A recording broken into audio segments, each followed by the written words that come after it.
As you guys know, we built the Hike and Shoot to really help people test their AR setup, their hiking gear, how they work with pistol and AR, and honestly, how to push your AR platform a lot further out. We had a lot of fun. You know, it was really neat to see this past Hike and Shoot, how well everybody did, improving on their communications as a team, how they moved and how they worked through different positions. Our communications over this last Hike and Shoot were so much better than the previous ones we worked through, and it was neat to see how everybody modified their gear. So we've built a class to help lead people into it. So if you're a little nervous about going to a Hike and Shoot, or if you've been to a couple of the Hike and Shoots and you really want to improve your ability to engage targets further out with your ARs and really refine your system, we built the DMR class. Our DMR class is based around how we push the AR platform further out. Some of the neat challenges we faced in our last Hike and Shoot was, number one, the heat. It was hot. Everybody did really well learning how they personally manage how their body responds to the heat and how they make sure to keep themselves hydrated. Some of the other fun challenges that everybody overcame was, how do you meter yourself and keep yourself even with other shooters as you work through as a team, so one person doesn't get too far ahead of the other person?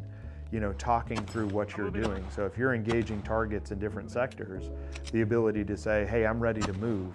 We also had a lot of challenges in the positions and how we made people work through the obstacles, which is so much fun to me. Shooting from the truck, the driver encountered having to really get underneath the driver mirror, and some of the target angles were really hard back, and as a right or left-handed shooter, depending on which side you shot from, made it even more challenging.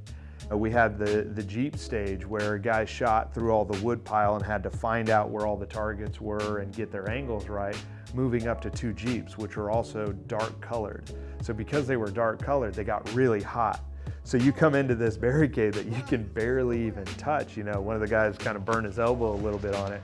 You know, I was super proud of him though, because he was like, didn't care. Position was too good, we were getting good hits, I didn't even care that it was hot. But how you deal with that, you know, because in life sometimes what you're working off of or around, you know, isn't always comfortable. It was neat to see guys and how they dealt with their ballistics. How much holdover do you need on a 300-yard target? Well, a lot of the guys found out it was not exactly what they thought it was.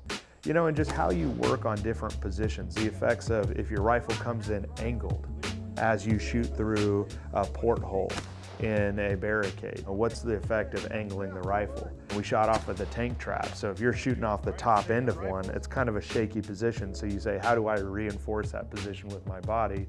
Is there anything, a different position on that by which I can get more stable? And one of the neat things about the DMR class is we're going to spend a lot of time working through how we shoot from different positions.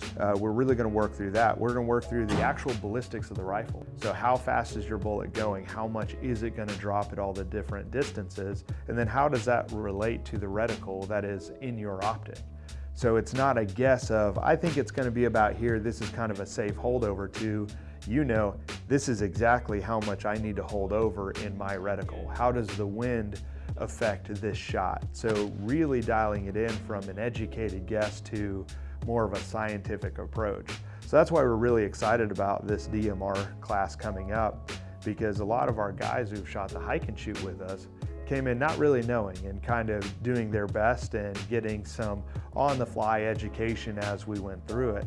Now with the DMR class, they're going to be able to come in and get the hard science of, this is exactly the flight path of your bullet. So when you hold it here, it's going to be there out to 600 yards. And so you're going to see the ease of engaging targets a lot further out.